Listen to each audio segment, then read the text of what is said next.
Salam terobosan. Saudara, hari-hari ini apapun yang saudara dengar, mungkin saudara mendengar ada resesi. Saya percaya mari bulatkan tekad dan berdoa bahwa anak Tuhan akan resepsi, akan makan dan berpesta. Mungkin saudara mendengar bahwa ada kegoncangan, tapi saya mau berkata ayo bulatkan hati bahwa kita semua tidak akan mengalami kegoncangan, tetapi mengalami kegenapan. Saya percaya saudara, ada Tuhan bersama kita. Saya mau bacakan sebuah cerita, sebuah peristiwa, sebuah ayat yang bicara dengan sangat kuat. Yosua 3 ayat 3, 13 dan 17. Segera sesudah kamu melihat tabut perjanjian yang diangkat para imam, maka kamu harus berangkat dari tempatmu dan mengikutinya. Saat para imam menginjakkan kaki ke dalam air di sungai Yordan, arus airnya terputus. Air yang mengalir terbendung. Bangsa Israel menyeberang di tanah yang kering. Saudara, ini sesuatu yang simpel. Tetapi kenyataannya, kejadiannya sebenarnya tidak sesimpel itu. Saudara, hari itu kalau saudara baca, airnya sangat tinggi. Kurang lebih airnya saudara dalam 2 meter. Dan saudara bisa bayangkan air 2 meter. Bagaimana mungkin para imam masuk, saudara, ke dalam air itu. Dan dia berkata menginjak yang mana. Kalau dia salah menginjak dia bisa kejeblos, saudara. Tetapi ayatnya berkata, Tuhan berkata seberangi sungai Yordan. Saya tidak tahu apa yang Tuhan berfirman kepada setiap saudara. Tapi mungkin yang saudara hari ini sedang mendengar. Dan Tuhan berkata, nak, pindah. Atau Tuhan berkata, nak, lakukan sesuatu. Saya mau berkata, jangan pernah diam. Jangan pernah takut. Kalau saudara ragu-ragu, mungkin saudara bisa tanya 3-4 kali. Saudara bisa minta tanda. Tapi melangkahlah. Karena berjalan bersama Tuhan, itu mendatangkan keajaiban. Saya masih ingat ketika Tuhan berkata, 24 tahun yang lalu, buka sekolah. Buat sekolah. Saudara, hari itu sama sekali tidak ada uang. Hari itu saya tidak punya guru, tidak punya kurikulum. Saudara, bahkan saya tidak suka sekolah. Saya tidak tahu kenapa Tuhan menyuruh saya. Dan saya bilang, saya minta 5 tanda. Harus ada 5 pernyataan tentang sekolah. Dari orang lain yang sama sekali saya tidak tahu. Saudara, tiba-tiba ada seseorang yang berkata, Bu, saya itu mimpi ibu punya sekolah. Sekolahnya itu 5 tingkat. Warnanya biru, putih. Waduh, saya bingung, saudara. Saudara, tiba-tiba ada orang datang ke tempat saya. Saudara, dia berkata, Bu, saya disuruh Tuhan untuk datang ke ibu. Karena Tuhan bilang ibu punya sekolah dan saya akan jadi guru 2 orang, saudara. Saudara bisa bayangkan. Saudara, dan hari itu belum selesai.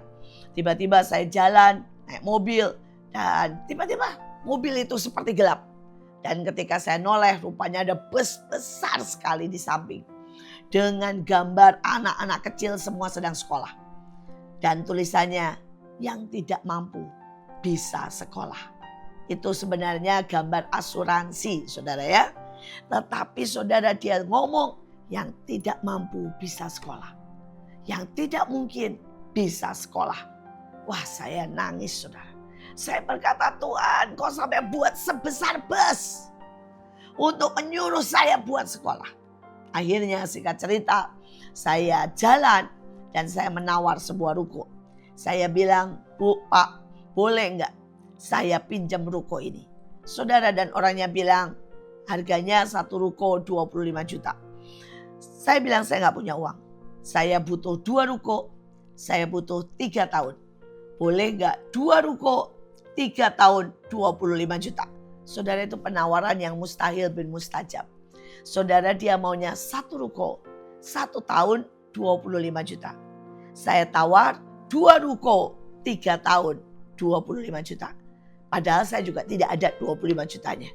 Saya sengaja, saya bilang, Tuhan, saya tidak punya uang. Saya tidak tahu bagaimana buat sekolah. Jadi kalau engkau buat keajaiban, maka berarti saya waktunya buat sekolah. Dan tiba-tiba 3 hari kemudian orangnya telepon saya dan berkata, silakan Bu, saya anggaplah ini sebagai ya sebagai memberi berkat buat anak-anak yang tidak mampu. Saudara, dia berikan 3 tahun, 2 ruko 25. Sekarang gantian saya yang gemetar karena saya tidak punya uang sama sekali. Tapi hari itu saya berkata, Tuhan, Kau yang memulai, Engkau menyelesaikan buat saya. Dan tiba-tiba ada transfer 25 juta, cukup pas buat membayar sewa. Itu adalah awal sekolah kami. Dan sampai hari ini ada lebih dari 3.000 murid setiap angkatan. Saudara, dan dari playgroup sampai S2. Tapi itu dimulai dengan apa? Menyeberang. Menyeberang lewat, saudara, kemustahilan. Hari itu saya menghadapi sungai ketakutan, sungai kemalasan, sungai kemustahilan, sungai gak punya duit. Dan saya harus menyeberang. Saya berdoa apapun keadaan saudara. Ini waktunya menyeberang. Bagaimana menyeberang? Tanya Tuhan. Jalan bersama Tuhan. Ambillah sebuah kesempatan. Jangan biarkan kesempatan itu lalu dari hidupmu. Saudara, kita lihat yang kedua. Ketika mereka melihat tabut, haruslah kamu berangkat dari tempatmu mengikutinya. Saudara, ada banyak orang tidak pernah bisa mengikuti. Mereka melihat begini, ya pendeta itu baik, selesai. Orang itu berhasil, selesai. Dia melihat, oh anak itu pintar, selesai. Tapi berapa banyak orang yang mengikuti jejak. Dan saya melihat mereka yang mengikuti jejak selalu menjadi orang yang dahsyat. Saya melihat dari Pak Luki. Saudara, itu hanya Pak Luki hanya ikut dan mengawal Pak Yusak. Pak Yusak hari itu sudah berusia kira-kira saudara ya 75. Dan Pak Luki cuma membawakan bajunya, membawakan kopernya, ikut nginep. Tapi hari itu dia melihat hidupnya Pak Yusak. Saudara, dia melihat bagaimana Pak Yusak berdoa hampir tiap 2 jam. Dan sejak hari itu Pak Luki ikut sampai hari ini. Saudara, hari itu dia melihat bagaimana Pak Yusak membaca Alkitab sehari 25 fatsal. Dan sejak hari itu Pak Luki mengikutinya.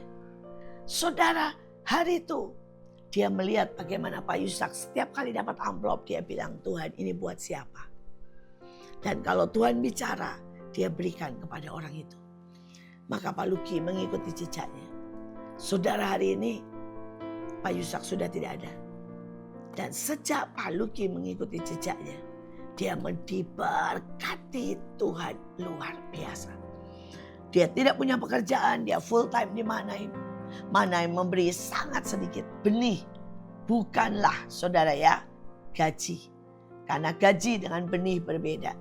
Saudara, tapi Pak Luki hanya tahun ini saja. Dia pergi saudara ke 7 benua. Dan dia memberkati orang-orang di sana. Saudara, dia sudah pergi ke 56 negara. Saudara, dan tidak ada uang dari Manaim. Semua Tuhan yang memberkati. Terakhir beliau ke Arab. Dan beliau berkata, biarkan saya menabur. Dia menabur saudara ya 75 juta. Karena Arab itu mahal. Dan sekali lagi saudara, dia menerobos segala keadaan. Dengan sebuah kekuatan yang ilahi. Kenapa? Mengikuti jejak. Saudara, di dalam bisnis sama. Saudara, ada satu orang. Kalau saudara tahu Kentucky itu membuat restoran yang baik. Dan tahukah saudara bahwa sebenarnya ada restoran-restoran lain yang sebenarnya cuma mengikuti jejak Kentucky. Hari ini jangan pernah saudara sekedar melihat, tapi mari mengikuti jejak. Yang terakhir, pada waktu para imam menginjakkan kakinya, terputuslah arus air. Tapi kalau saudara tahu, ini imam harus basah-basah. Dan imam ini masuk ke sungai yang dalam sekali. Saudara, hari itu orang Israel memang berjalan di tanah yang kering. Tetapi para imam basah kuyup, saudara. Kenapa? Airnya baru berhenti ketika dia masuk. Dan kalau saudara baca, berhentinya di ujung sana. Saudara, Dan untuk ini kering pelan-pelan butuh waktu. Saudara, seringkali kita berkata kita sudah berdoa tetapi tidak ada jawaban. Seringkali kita sudah memberi persembahan tapi kelihatannya sia-sia. Tapi mari lakukan dengan iman. Seperti peristiwa ini, air mungkin berhenti di sana. Sabar, pasti pertolongan datang. Menabur, pasti dapat berkat. Setia, pasti berkelimpahan. Berdoa, pasti ada jawaban. Tuhan Yesus memberkati.